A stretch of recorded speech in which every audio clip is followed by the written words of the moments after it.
It just doesn't make sense. Two fuel-free cars that genuinely have the potential to break the stranglehold that those sky-high petrol prices currently have on Aussie families, and we can't get to them. One car's electric, the other runs on thin air, and both cost virtually nothing to operate. But thanks to bureaucratic red tape in one case and the lack of an Aussie investor in the other, they may never see the light of day. Susan Kubor explains. We're ready to sell this car now. We could have sold 10 of these cars yesterday. We need to move fast on this. We can't afford to slow down. If fuel prices are burning a hole in your hip pocket, say hello to Riva. This car could mean you never have to pull up at another petrol pump again. It's an electric car, so there's no petrol motor in there. It's got a top speed of 65 kilometres per hour. It's totally silent, so when you're sitting at the traffic lights, you're sitting in total silence.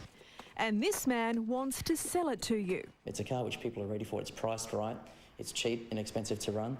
Adrian Ferraretto from Adelaide Solar Shop has the national distribution rights for the all-electric Riva vehicle that's already zipping around countries like Japan and the UK.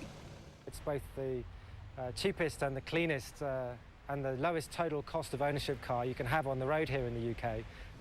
Adrian says while not suitable for long-distance travel, for many here in Australia, this $15,000 car is the solution to our petrol woes.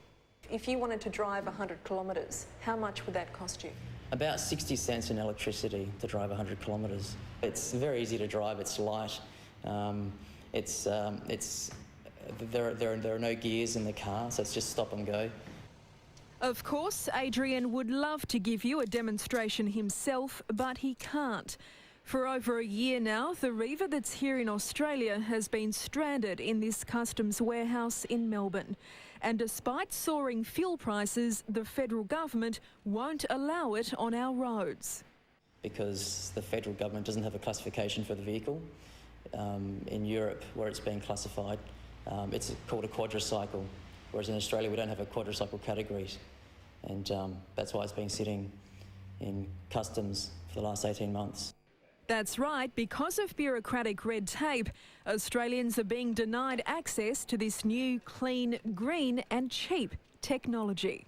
If the government gave us approval, we'd start selling it today. But Adrian isn't the only Aussie trying to get a fuel-free invention on our roads with little success. This vehicle runs on nothing but fresh air. There is the engine, it's very small, and here you see the tank.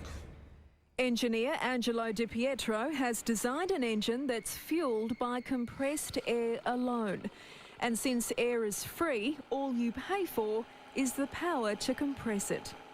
$2.26 of electricity, it will actually take us to a distance of 100 kilometres.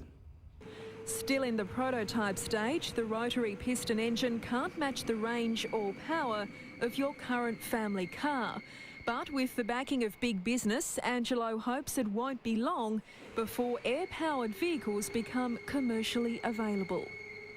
Well, if people get behind this idea, it won't be very far away. We already proven the concept. The concept is working. The problem is, here in Australia, no one seems to want to know. Most of the interest in Angelo's work has come from overseas, places like China and Germany. There is more than one reason why I'm sad about that. One, because Australia is going to miss out. I would suspect that the federal government would probably be loath to promote us all going towards much more fuel-efficient vehicles because of the potential cost to our indigenous automotive manufacturing. The problem is, unless we do that, they're going to die anyway. Henry O'Cleary from Greenfleet recently attended a conference in Adelaide on the future of the motor car. He says we're slowly shifting towards more sustainable transportation. But tight government controls mean people like Adrian and his electric car could, for the time being, be going nowhere. I do know how difficult it is. We have a regulatory framework here which says that everything must fit inside the regulations. The government says the Riva doesn't meet current Australian crash standards, but says it's been in contact with authorities in the UK to find out more about the vehicle and its on-road use in Europe. But Adrian says he can't understand the hold-up, and neither can the company promoting the Riva in the UK. I was surprised when I heard that. It took us just 6 months to get approvals here in the UK and all across Europe. It's got approval from the European Union as being a car safe enough to be used on European roads, and they have the strictest standards in the world for vehicle safety, so I don't think that's an issue.